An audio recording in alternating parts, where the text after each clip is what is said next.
ऐसन रिकॉर्ड ना कहियो भोजपुरी इंडस्ट्री में बनल बा और ना कबो बन पाई भैया लोगन। तो का हाल बा रउआ लोगन के, ठीक बानी नु? एकदम मस्त। तो अपन दिल थाम के बैठी और थाम के बैठे के अलावा चैनल के सब्सक्राइब कर, वीडियो के लाइक कर दी। 2022 के पहला गाना पवन सिंह के है उगी सूरजदेव छठी गीत। तो दोस्तों ई गाना आवे से पहले यार एक दिन लेट भय या ना ते पूरा इंडस्ट्री में बवाल भी मचल बाटे।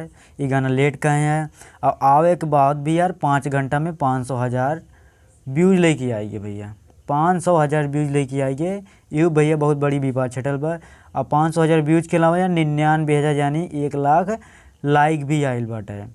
ये गाना यार ऐसन बाटे कि पूरा चलत बा बढ़िया से।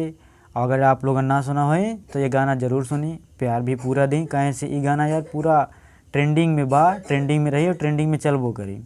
ये गाना यार यह समय एक गाना के यार एवरेज भी बहुत सही बाटे, लोग सुनत बाटे यार। इंडस्ट्री में तो बहुत सी गाना आवा करते हैं। खेसारी के गाना आया है जल्दी, खेसारी के 2 गाना पहले आया है, दोनों यार मिलियन में गए। फिर उनका आज तीसरा गाना आयल है बलकवा दे दा माई। तो दोस्तों ये गाना यार उनका ना चलल, मिलियन में भी ना गए, 2 से 3 लाख के बीच में ही बजल बाटे।